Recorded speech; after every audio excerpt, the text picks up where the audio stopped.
by fundamental economic reforms if Ukraine is to stabilize its economy. Only Ukraine can help us help them.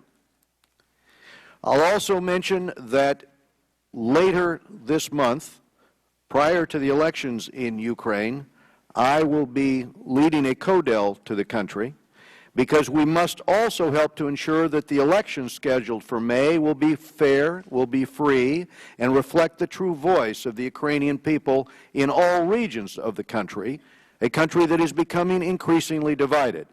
And I think our oversight and engagement there right now is very important.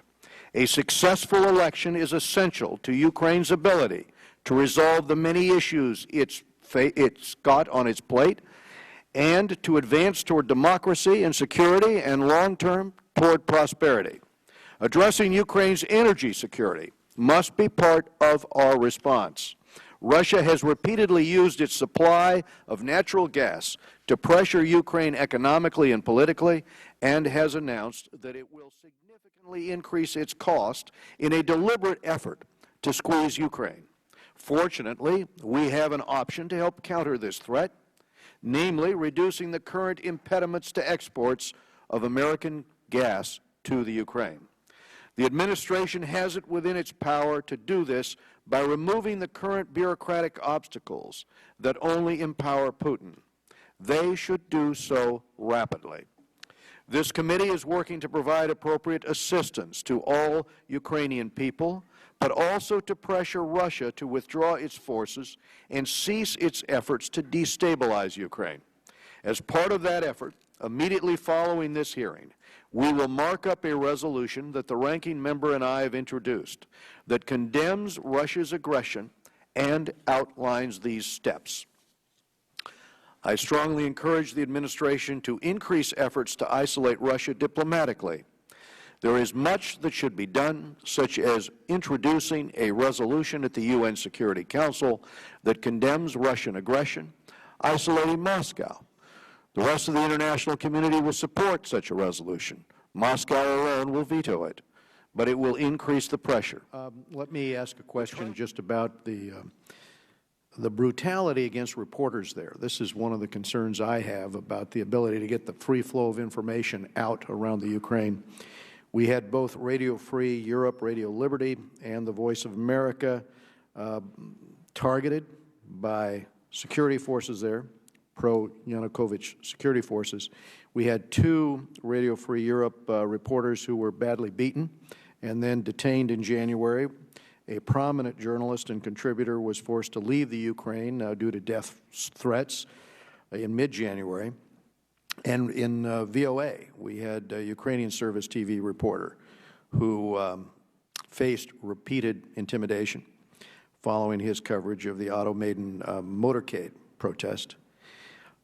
So in the run-up to the next elections in the Ukraine, it seems to me that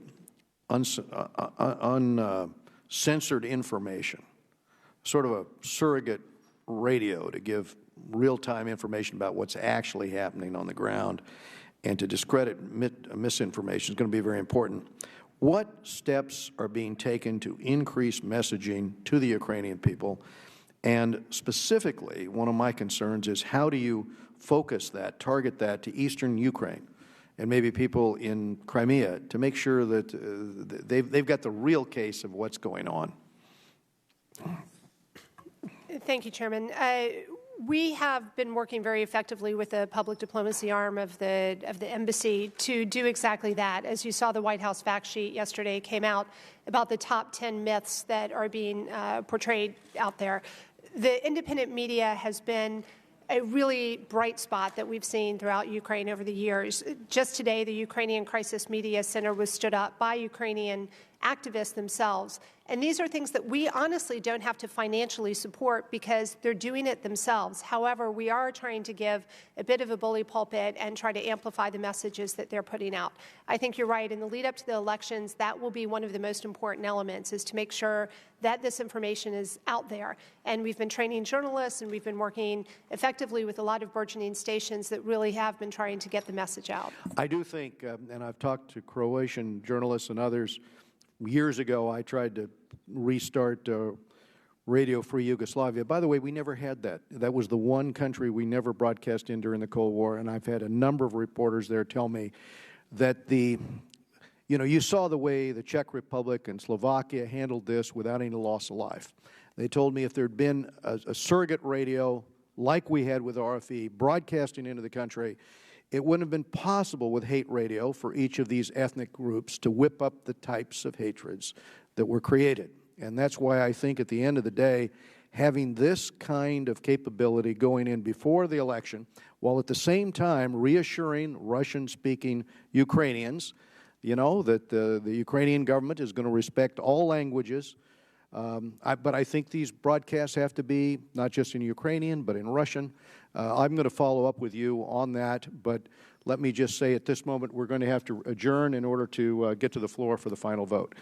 Thank you very much for your testimony here today.